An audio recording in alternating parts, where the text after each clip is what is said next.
পবিত্র কালামুল্লাহ মাজিদে সব মিলে সূরা কয়টা বলেন তো? কয়টা?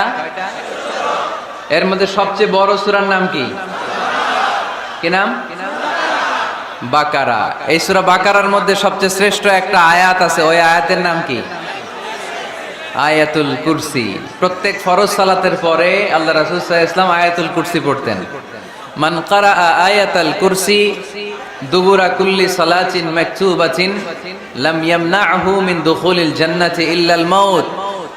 প্রত্যেক ফরজ সালাতের পরে যে ব্যক্তি আয়াতুল কুরসি পড়ে তার জান্নাতে যাওয়ার ক্ষেত্রে আর কোনো বাধা থাকে না, একটা জিনিস ছাড়া, সেটা হচ্ছে মরণ।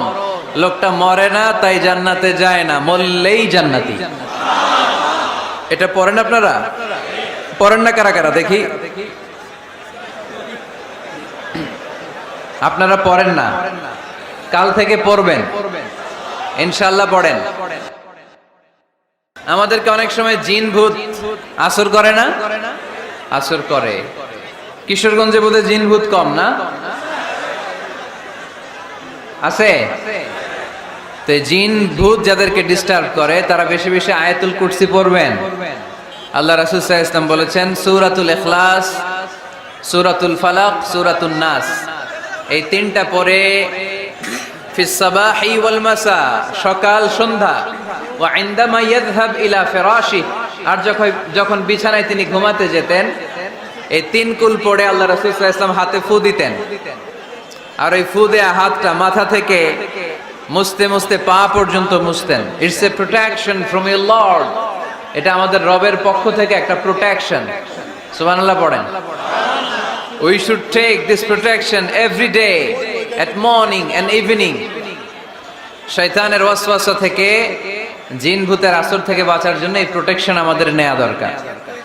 আমাদের আদরের কচিকাঁচা সোনামণিরা যারা আছে তাদেরকেও, বাচ্চাদেরকেও জিন ভূত ডিস্টার্ব করে কি করে না?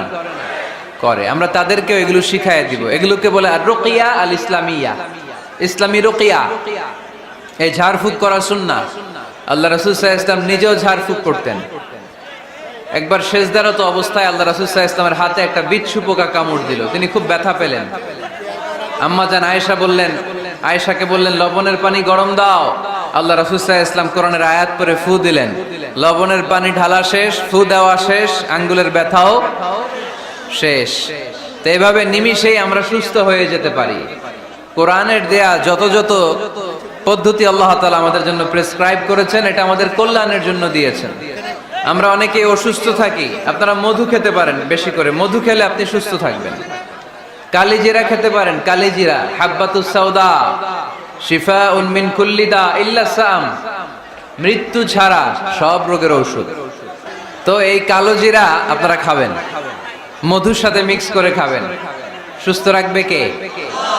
আমি প্রায় বলি যে কোরআনিক এই মেডিসিন গুলো আপনারা খাবেন, মাখবেন, এগুলো অনেক ভালো।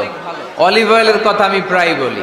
আল্লাহ রাসূল সাল্লাল্লাহু আলাইহি ওয়াসাল্লাম অলিভ অয়েল মাখতেন, জাইতুনের তেল দিয়ে দাড়িতে মাখতেন, চুলে মাখতেন, গায়ে মাখতেন। চামড়া সহজে কুঁচকে যায় না, চেহারা উজ্জ্বল থাকে, চুল সহজে সাদা হয় না। এজন্য বেশি বেশি অলিভ অয়েল ইউজ করবেন।